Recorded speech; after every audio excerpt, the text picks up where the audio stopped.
S ಆಗ್ಲೇ ಹೇಳಿದಾಗೆ ನೇಮಕಾತಿ ಹೋರಾಟದಿಂದ ರಾಜ್ಯ ಸರ್ಕಾರಕ್ಕೆ ಒಂದು ದೊಡ್ಡ ತಲೆನೋವು ಇದಾಗಿದೆ. ಸಿದ್ದರಾಮಯ್ಯ ನೇತೃತ್ವದಲ್ಲಿ ಈ ಒಂದು ವಿಚಾರಕ್ಕೆ ಸಂಬಂಧಪಟ್ಟ ಹಾಗೆ ಕ್ಯಾಬಿನೆಟ್ ಮೀಟಿಂಗ್ ಅಲ್ಲಿ ಚರ್ಚೆ ನಡೀತಕ್ಕಂತ ಸಾಧ್ಯತೆ ಇದೆ. ಆ ಒಂದು ಕ್ಯಾಬಿನೆಟ್ ಮೀಟಿಂಗ್ ಯಾವಾಗ ಆಗುತ್ತೆ?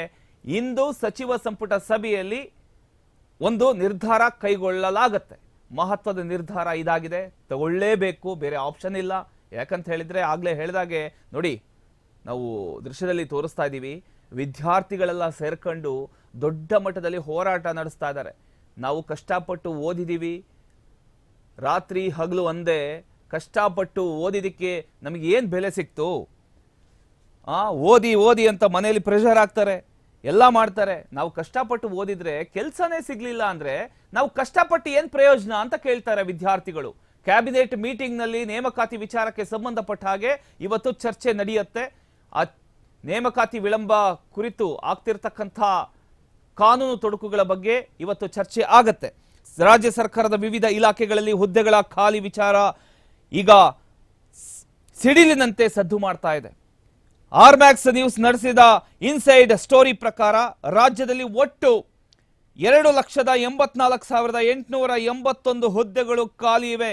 ಹೌದು, 2,84,889 ಹುದ್ದೆಗಳು 81 ಹುದ್ದೆಗಳು ಖಾಲಿ ಇದ್ದಾವೆ. ಇದು ಕೇವಲ ಅಂಕಿಅಂಶ ಅಲ್ಲ, ಇದು ಸಾವಿರಾರು ಯುವಕರ ಕನಸು, ಲಕ್ಷಾಂತರ ಕುಟುಂಬಗಳ ನಿರೀಕ್ಷೆ.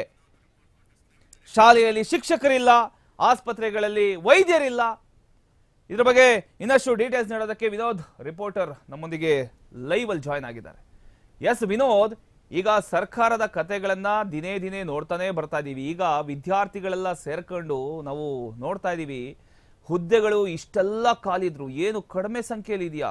ಆಗ್ಲೇ ಹೇಳಿದೆ, ಎಷ್ಟು 2,84,881 ಹುದ್ದೆಗಳು ಖಾಲಿ ಇದ್ದಾವೆ ಒಂದಿಷ್ಟು ಇಲಾಖೆಗಳಲ್ಲಿ. ಅದರಲ್ಲಿ ಶಿಕ್ಷಣ ಇಲಾಖೆ, ಆಮೇಲೆ ಆರೋಗ್ಯ ಮತ್ತು ವೈದ್ಯಕೀಯ ಶಿಕ್ಷಣ ಇಲಾಖೆ, ಇದರಲ್ಲೇ ಹೆಚ್ಚಿನ ಸಂಖ್ಯೆಯಲ್ಲಿ ಹುದ್ದೆಗಳು ಖಾಲಿ ಇರ್ತಕ್ಕಂಥದ್ದು. ಸರ್ಕಾರ ಯಾಕೆ ಇದ್ರ ಬಗ್ಗೆ ಗಮನ ಹರಿಸ್ತಾ ಇಲ್ಲ?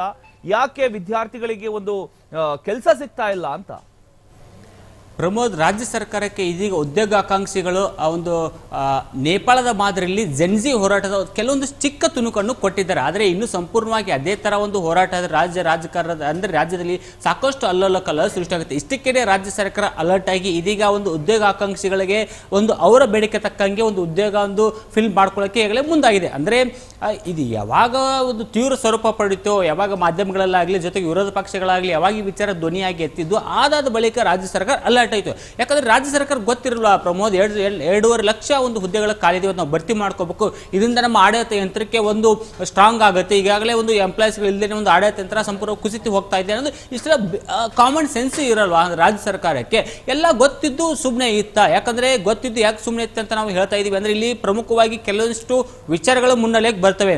ಆ ಫಿನಾನ್ಸ್ ಡಿಪಾರ್ಟ್ಮೆಂಟ್ ಇಂದ ಒಂದು ಅಪ್ರೂವಲ್ ಸಿಗೋದಾಗಿರಲಿ, ಮತ್ತೆ ರಾಜ್ಯದ ಆರ್ಥಿಕತೆ ಆಗಿರಲಿ, ಜೊತೆಗೆ ಒಂದು ಎಂಪ್ಲಾಯ್ಸ್ ಕ್ರಿಯೇಷನ್ ಆದಂಥ ಸಂದರ್ಭದಲ್ಲಿ ಅವರಿಗೆ ಒಂದು ವೇತನ ಆಯೋಗದಂತೆ ಒಂದು ಸಂಬಳ ನೀಡೋದಾಗಿರಲಿ, ಎಲ್ಲ ವಿಚಾರಗಳು ಬರ್ತವೆ. ಜೊತೆಗೆ ಕಾನೂನು ತೊಡಕುಗಳು ವಿಚಾರಗಳು ಬರ್ತವೆ. ಸೊ ಹಾಗಾಗಿ ಇಷ್ಟೆಲ್ಲ ಸಮಸ್ಯೆಗಳು ಗೊತ್ತಿದ್ದು ಸುಮ್ಮನೆ ಇದ್ರ ಮುಖ್ಯಮಂತ್ರಿ ಸಿದ್ದರಾಮಯ್ಯ ಅನ್ನೋದು ಇದೀಗ ಒಂದು ಉದ್ಯೋಗ ಆಕಾಂಕ್ಷಿಗಳು ಚರ್ಚೆ ಮಾಡ್ತಿದ್ದಾರೆ. ಇನ್ನು ನಾವು ಪ್ರಮುಖವಾಗಿ ಒಂದು ರಾಜ್ಯ ಸರ್ಕಾರ ಅಥವಾ ಒಂದು ರಾಜ್ಯ ಸುಭಿಕ್ಷವಾಗಿರ್ಬೇಕಂತೆ ಪ್ರಮುಖವಾಗಿ 4 ಇಲಾಖೆಗಳು ಒಂದು ಸಂಪೂರ್ಣವಾಗಿ ಆಡಳಿತ ಯಂತ್ರದಲ್ಲಿ ಪ್ರಮುಖ ಪಾತ್ರವನ್ನು ವಹಿಸ್ತವೆ. ಅದರಲ್ಲಿ ಪ್ರಮುಖವಾಗಿ ಒಂದು ಶಿಕ್ಷಣ ಇಲಾಖೆ, ಆರೋಗ್ಯ ಇಲಾಖೆ ಮತ್ತು ಗ್ರಾಮೀಣಾಭಿವೃದ್ಧಿ ಇಲಾಖೆ, ಜೊತೆಗೆ ಒಂದು ಒಳಾಡಳಿತ ಅಂದ್ರೆ ಪೊಲೀಸ್ ಇಲಾಖೆ. ಈ 4 ಇಲಾಖೆ ಇದ್ರೆ ಮಾತ್ರ ಒಂದು ರಾಜ್ಯ ಸುಭಿಕ್ಷವಾಗಿ ಒಂದು ಸೇಫ್ ಆಗಿರೋಕ್ಕೆ ಕಾರಣ. ಯಾಕಂದ್ರೆ ಈಗ ನೋಡಿ, ಶಿಕ್ಷಣ ಇಲಾಖೆಯಲ್ಲಿ 79,000 ಹುದ್ದೆಗಳು ಖಾಲಿ ಪ್ರಮೋದ್.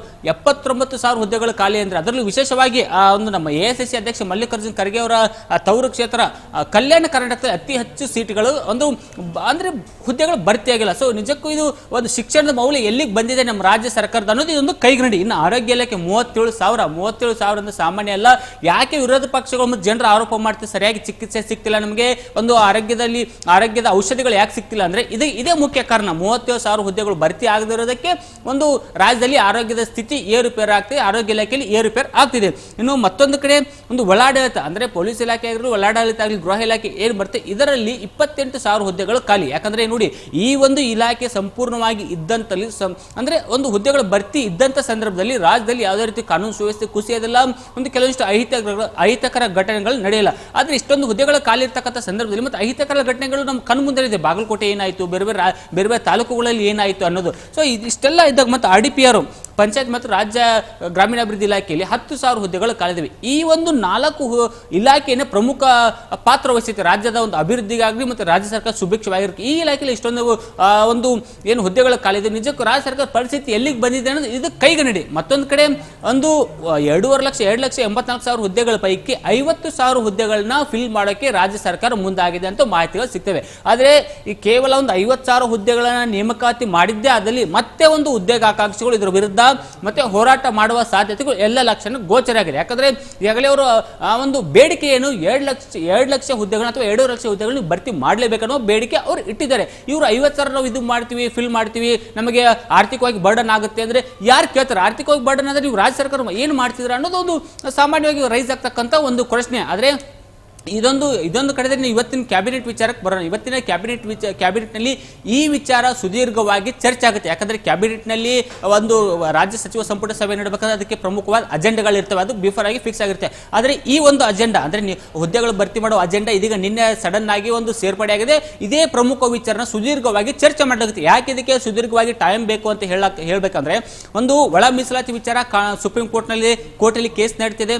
ಜೊತೆಗೆ ಈ ಒಂದು ಕಾನೂನು ತೊಡಕುಗಳಿವೆ, ಆ ಒಂದು ಕಾನೂನು ತೊಡಕುಗಳನ್ನ ನಿವಾರಣೆ ಮಾಡೋದು ಮತ್ತೆ ಅದಕ್ಕೆ ಹಣಕಾಸು ವ್ಯವಸ್ಥೆ ಬೇಕಲ್ಲ. ಈಗ ರಾಜ್ಯ ಸರ್ಕಾರ ಅಪ್ರೂವಲ್ ಕೊಡ್ತದೆ, ಎಲ್ಲ ಇಲಾಖೆಗಳು ಹಣಕಾಸು ಇಲಾಖೆ ತಮಗೆ ಇಲಾಖೆ ಎಷ್ಟೆಷ್ಟು ಹುದ್ದೆಗಳು ಬೇಕು ಅನ್ನೋದು ಒಂದು ಲಿಸ್ಟ್ ಅನ್ನು ಕೊಡ್ತದೆ. ಆ ಲಿಸ್ಟ್ ಕೊಟ್ಟಂಗೆ ಅದಕ್ಕೆ ಒಂದು 6ನೇ ವೇತನ ಆಯೋಗದಂತೆ ಅವರಿಗೆ ಹಣ ನೀಡಬೇಕಲ್ಲ, ಸಂಬಳ ವೇತನ ನೀಡಬೇಕಲ್ಲ, ಅದಕ್ಕೆ ಎಷ್ಟು ಖರ್ಚಾಗುತ್ತೆ ಅಂದಾಜು. ಸೊ ಹಾಗೆ ಅಂದಾಜಿನ ಪ್ರಕಾರ ಒಂದು 10,000 ಕೋಟಿ ಪರ್ ಇಯರ್ ಖರ್ಚಾಗುತ್ತೆ ಅಂತ ಒಂದು ಅಂದಾಜಿಸಲಾಗಿದೆ. ಆದರೆ ಒಂದು ವೇಳೆ 10,000 ಕೋಟಿ ಏನಾದರೂ ಇಲ್ಲಿ ಖರ್ಚಾದಂಥ ಸಂದರ್ಭದಲ್ಲಿ ಆ ಒಂದು ಆದಾಯ ಮೂಲಗಳನ್ನ ಹೇಗೆ ಕ್ರೋಢೀಕರಣ ಮಾಡ್ತಾರೆ? ಯಾಕಂದ್ರೆ ಈಗ ರಾಜ್ಯ ಸರ್ಕಾರದ ಪ್ರತಿ ವರ್ಷ ಸಾಲ ಏರಿಕೆ ಮಾಡ್ತಿದೆ, ಜೊತೆಗೆ ಅಗತ್ಯ ವಸ್ತುಗಳ ಬೆಲೆ ಏರಿಕೆ ಮಾಡ್ತಿದೆ, ಮತ್ತೆ ಇಲಾಖೆಗಳಿಗೆ ಟಾರ್ಗೆಟ್ ಅನ್ನು ಹೆಚ್ಚಿಗೆ ಕೊಟ್ಟಿದ್ದಾರೆ. ಇಲಾಖೆಗಳು ಟಾರ್ಗೆಟ್ ಅನ್ನು ರೀಚ್ ಆಗೋಲಿ ವಿಫಲವಾಗಿದೆ. 48,000 ಕೋಟಿ ವಿತ್ತೀಯ ಕೊರತೆ ಎದುರಾಗಿದೆ. ಮತ್ತೆ ಗ್ರಾಮೀಣಾಭಿವೃದ್ಧಿ ಇಲಾಖೆ ಕೊಟ್ಟಿರ್ತಕ್ಕಂಥ ಟಾರ್ಗೆಟ್ ಅಲ್ಲಿ 3,000 ಕೋಟಿ ಟಾರ್ಗೆಟ್ ಕಡಿಮೆ ಆಗಿದೆ. ಸೊ ಹೀಗಾಗಿ ಇಷ್ಟೆಲ್ಲ ಇದ್ದಂಥ ಸಂದರ್ಭದಲ್ಲಿ ಆದಾಯ ಕ್ರೋಢೀಕರಣ ಬೇಕಲ್ಲ. ಅದಕ್ಕೆ ರಾಜ್ಯ ಸರ್ಕಾರ ಯಾವ ತರ ಅಂದ್ರೆ ರಿಸೋರ್ಸ್ ಅನ್ನು ಕ್ರಿಯೇಟ್ ಮಾಡ್ಕೋಬೇಕು, ಯಾವ ಮೂಲಗಳಿಂದ ಆದಾಯ ಎತ್ತಬೇಕು. ಸೊ ಇದೆಲ್ಲ ಸಮಸ್ಯೆಗಳು ರಾಜ್ಯ ಸರ್ಕಾರದ ಮುಂದೆ ಇದೆ. ಆದ್ರೆ ರಾಜ್ಯ ಸರ್ಕಾರ ಕೇವಲ ಇದೊಂದೇ ಕ್ಯಾಬಿನೆಟ್ ನಲ್ಲಿ ಡಿಸ್ಕಸ್ ಮಾಡಿ ದಿಢೀರಾಗಿ ಪತ್ರಿಕಾಗೋಷ್ಠಿ ಕರೆದು ಎಲ್ಲ ಹೇಳ್ತಾರೆ ಅಂತಲ್ಲ, ಒಂದು 2-3 ಕ್ಯಾಬಿನೆಟ್ ಅಲ್ಲಿ ಡಿಸ್ಕಸ್ ಆಗಿ ಆಮೇಲೆ ಅಂತಿಮವಾಗಿ ನಿರ್ಧಾರ ಪ್ರಕಟ ಮಾಡುವ ಸಾಧ್ಯತೆಗಳು ಇರುತ್ತೆ. ಪ್ರಮೋದ್, ಥ್ಯಾಂಕ್ ಯು ನಿಮ್ಮೆಲ್ಲ ಮಾಹಿತಿಗಾಗಿ ವಿನೋದ್.